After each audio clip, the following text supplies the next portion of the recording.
नमस्कार किसान भाइयों, मैं प्रदीप कुमार आपका स्वागत करता हूं एक नई वीडियो के साथ। लास्ट वीडियो में आपका बहुत हमें प्यार मिला और आपने बहुत अच्छे से उसको शेयर भी किया। आशा करता हूं कि ये वीडियो भी आपके बहुत काम आने वाली है। ये वीडियो आपकी होने वाली है सिंचाई से रिलेटेड कि आपका जो गेहूं है, गेहूं में सिंचाई कब करनी चाहिए, कितनी करनी चाहिए और कब-कब करनी चाहिए, इसके बारे में हम बात करेंगे। तो ये बहुत ज़्यादा मतलब महत्वपूर्ण टॉपिक है गेहूं के लिए। अगर आपको बताएं साइंटिफिकली अगर बात करी जाए, अगर आप टाइम पे सिंचाई नहीं करते हैं तो आपका जो उत्पादन है वो कम हो सकता है। तो इसलिए हम आपको आज बताएँगे कि आपको गेहूँ में पहली सिंचाई कब करनी चाहिए, दूसरी सिंचाई कब करनी चाहिए, तीसरी सिंचाई कब करनी चाहिए, कितनी सिंचाइयाँ करनी चाहिए, आपके पास पानी की कितनी उपलब्धता है, उस कंडीशन में कितनी सिंचाइयाँ करना चाहिए, अगेती जो आपने गेहूँ लगाया उसमें कितनी सिंचाइयाँ करना चाहिए, पछेती गेहूँ लगाया है उसमें कितनी सिंचाइयाँ करना चाहिए। तो इन सारी चीज़ों के बारे में हम बात करेंगे जो बहुत ज़्यादा इम्पोर्टेंट है। तो किसान भाई हैं वो पहली सिंचाई है उस पे बहुत ज़्यादा ध्यान देते हैं, उस पे देना भी चाहिए।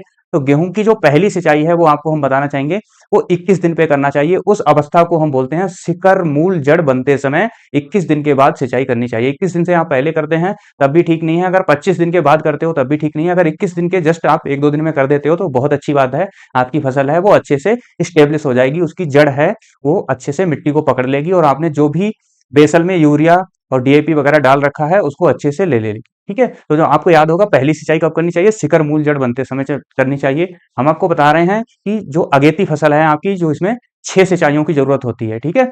तो दूसरी सिंचाई है वो आपको कल्ला बनते समय मतलब टिलरिंग स्टेज में करनी चाहिए। जब आपकी टिलर्स आते हैं, कल्ले फूटते हैं, कल्ले फूटने की अवस्था में करनी चाहिए जो लगभग आपका 40 से 45 दिन की स्टेज पे आता है, ठीक है? तो 40 दिन के आसपास आपको दूसरी सिंचाई अपनी कर देनी चाहिए। अगर तीसरी सिंचाई की बात करें तो एक लेट जॉइंटिंग स्टेज होती है जिसमें क्या है कल्ले आपके फूट गए होते हैं और उसमें जो गांठें होती हैं वो पड़नी स्टार्ट हो जाती हैं। तो आपको वो लगभग 60 से 65 दिन के आसपास स्टेज आती है, उस स्टेज पे अपनी तीसरी सिंचाई कर देनी चाहिए। अगर चौथी सिंचाई की अगर हम बात करें तो चौथी सिंचाई आप क्या है, जो फ्लावरिंग स्टेज होती है जिसे हम पुष्पावस्था बोलते हैं, पुष्पावस्था में चौथी सिंचाई है वो अपनी कर देनी चाहिए। पांचवी अगर सिंचाई की बात करें तो पांचवी सिंचाई है वो आपकी दुग्ध अवस्था में करी जाती है, इसे मिल्किंग स्टेज बोलते हैं, बहुत ज्यादा इंपॉर्टेंट होता है। मिल्किंग स्टेज में अपनी पांचवी सिंचाई है वो कर देनी चाहिए आपको। और जो छठवीं सिंचाई है, पांचवी सिंचाई है वो 100 से आपका 105-110 दिन के आसपास हो जाती है। छठवीं सिंचाई की बात करें तो एक डफ स्टेज होती है जिसमें हम हिंदी में बोलते हैं दाना सख्त पड़ते समय, वो बहुत ज्यादा इंपॉर्टेंट है। किसान भाई हैं वही मिस कर देते हैं क्योंकि जब उनकी दूध अवस्था निकल जाती है, मिल्किंग स्टेज निकल जाती है, उनको लगता है कि हमारी क्रॉप है, हमारी फसल है वो पकने के लिए तैयार हो गई है क्योंकि उसका रंग है वो चेंज होने लगता है।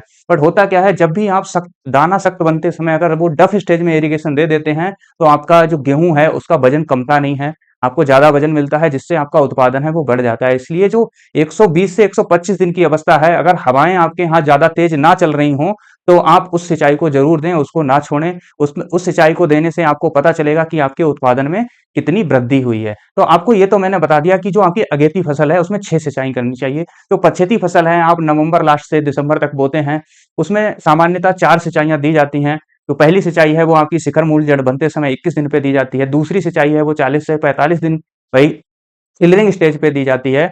अगर हम तीसरी सिंचाई की बात करें तो वो मिल्किंग स्टेज पे दी जाती है जिसको दुग्ध अवस्था बोलते हैं। चौथी सिंचाई है वो आप डफ स्टेज पे दे सकते हो या लेट मिल्किंग स्टेज पे दे सकते हो जिससे आपका उत्पादन है वो आपको अच्छा मिलेगा। तो अगर आपको हमारी जानकारी अच्छी लगी है तो हमारी इस वीडियो को किसान भाइयों तक पहुंचाएं जिससे उनको और भी जानकारियां हैं वो समय समय पर मिलती रहें। आप हमारे फेसबुक पेज को भी फॉलो कर सकते हैं, यूट्यूब का लिंक है वो भी हम डिस्क्रिप्शन में डाल देंगे। आप हमारे यूट्यूब चैनल पर जाके और भी बहुत सारी खेती से संबंधित वीडियो देख सकते हैं। नमस्कार, धन्यवाद।